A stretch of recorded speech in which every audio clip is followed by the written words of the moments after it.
Hello everyone, you're watching Awaz News. I'm Kubra Ali and I'll be taking you through big news across Canada. Toronto man allegedly drove into a parking enforcement officer over his parking permit. Toronto home prices now expected to rise 11% by year-end, Royal LePage says. Tackling the refugee crisis in Toronto on the agenda as Mayor Olivia Chow begins first full day in office. Man 23 facing charges after fleeing from police in stolen vehicle attempting gunpoint carjacking. Toronto man accused of luring youths on social media. 50 homes damaged, but no injuries reported after tornado hits Ottawa suburb. Man stabbed in Cabbagetown, 2 suspects in custody.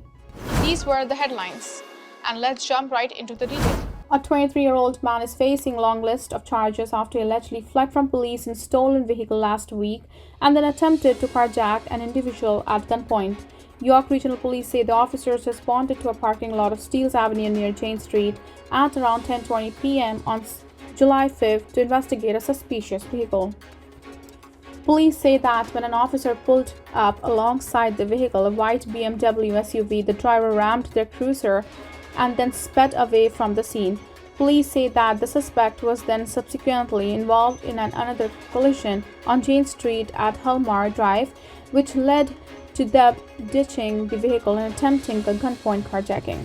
Police said that the suspect was taken to hospital following his arrest, where he was diagnosed with a serious injury.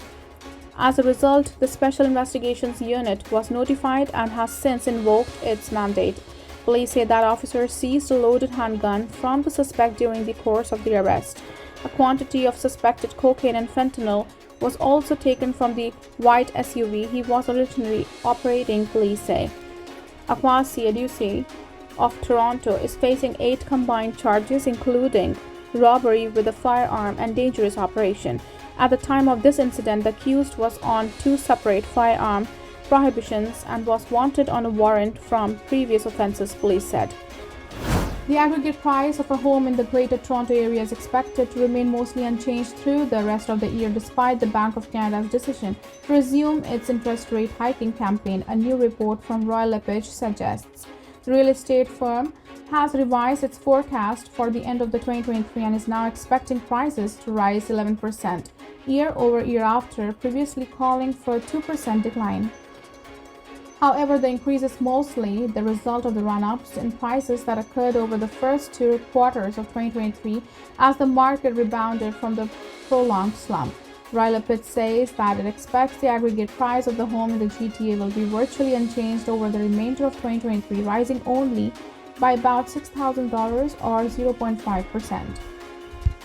Royal LePage said that the aggregate cost of a GTA home was up 1.1% year over year in the second quarter, but rose 5.4% when compared to the first quarter. The firm doesn't see that the strong price appreciation continuing, with the cost of borrowing now at a 22-year high. But at the same time, it is not predicting a return to the declines that took place over the course of 2022 when the average price of Toronto home decreased by about 22% from peak to trough. Royal LePage President and CEO Phil Soper said in the report, buyers who are determined to make a purchase this year have accepted the reality of higher initial carrying costs, rationally surmising that rates are at or near peak and will become more affordable before long. Royal LePage's report suggests that the aggregate home price nationally will rise by about 8.5% in 2023 to more than $821,000. On her first full day in office, Toronto Mayor Olivia Chow says the refugee crisis spilling over onto the city's streets is one of the first items on her agenda. For weeks, refugees have been camped out at the corner of Peter and Richmond Streets outside of an intake center for the city's shelter system. The city has started referring refugees to federal programs instead of admitting them to the shelter system with the rest of the population, as refugees are an area of federal responsibility and the city's crowded shelters typically operate at maximum capacity. The federal government compensates the city in the piecemeal way year to year for taking care of refugees through city services, when all else fails, but local officials have long said that the situation is unsustainable and the government of Canada should be doing more to house refugees on its own in an ongoing and sustainable way. Chow officially took on the role of mayor Wednesday in a declaration of office ceremony at Toronto City Hall. She said in a meeting is set to take place tomorrow between local, provincial, and federal officials to deal with the problem of housing refugees and asylum seekers. She said the problem will not only get worse as more refugees migrate to the city, and added that when they come here fleeing difficult situations in places like Ukraine, we want them to have the best start in the city as possible. Speaking at a news conference in Hamilton Thursday, Premier Doug Ford said the province urgently needs to build housing in all municipalities to accommodate all sorts of newcomers, including refugees. Durham Regional Chair John Henry also released a statement this week saying that the municipality is struggling to keep up with the demand to house refugees. He said the financial and occupancy pressures on the region's local programs have exceeded capacity with unprecedented financial and occupancy pressures, and called on the federal and provincial governments to step up to help. The sad reality is that it leaves many newcomers homeless or at risk of becoming homeless, he said of the situation. Chow called out the federal government last week for not paying a cent to support refugees in Toronto's shelter system, where it's estimated that as many as a third of users are refugees. Environment Canada confirmed at least one tornado hit the Ottawa area just after noon on Thursday, damaging several dozen homes in a city suburb. Nicolas de Fazio, a spokesman for Ottawa Fire Services, said there were no injuries from the tornado, which damaged about 50 homes in the South and Barrhaven neighborhood. Monica Vaswani, a warning preparedness meteorologist at Environment Canada, said additional funnel clouds have been reported, but only one tornado had been confirmed as of 3:30 p.m. ET. The community is about 22 kilometers south of Parliament Hill in the city's rapidly growing south end. The streets hit feature detached homes and townhouses built in just the last few years. Vaswani said the tornado has been confirmed through videos posted to social media that show debris being lofted and rotated. An expert from the Northern Tornadoes Project at Western University in London, Ontario, is heading to the area to help determine the speed of tornado, she said. Laurie Gillespie told the Awaz News that her 82-year-old mother and her sister were at the home this year on Watercolors Way when her sister noticed a storm coming in and stepped outside to pull in a chair so it wouldn't blow away. On Wednesday, Environment Canada warned that Thursday's weather could bring the possibility of severe thunderstorms that could produce tornadoes.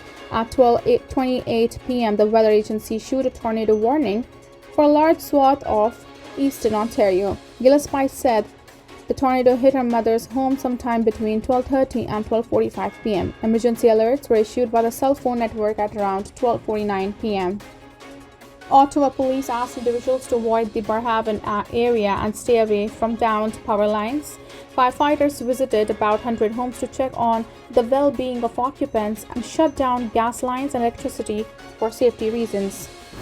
Police are on scene after a man was stabbed in Toronto's Cabbagetown neighborhood. The stabbing occurred near the intersection of Sherbourne and Shutter Streets just before 2:30 p.m. The victim, a man in his 30s, has been taken to trauma center with serious but non-life-threatening injuries.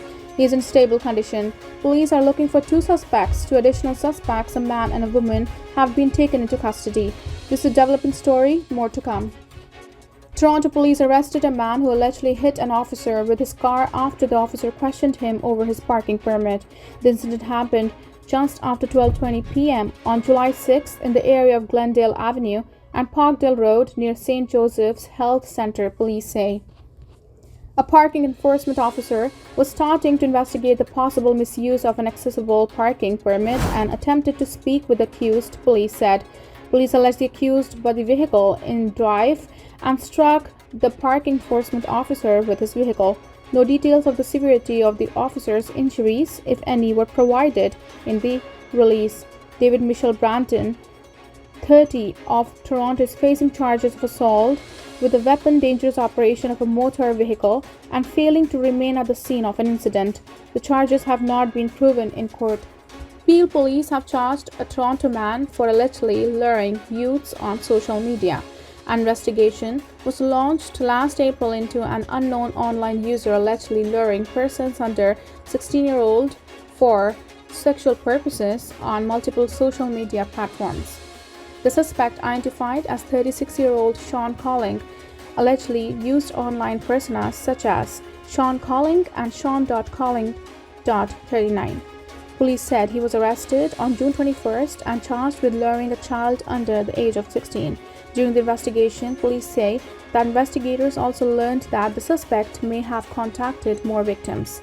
Police have released his photo and asked anyone who had contact with the suspect concerning the case to call investigators at 905-453-2121 extension 3490. That's it for now. I'm Kubrali signing off. See you tomorrow, same time, same channel. Have a good night.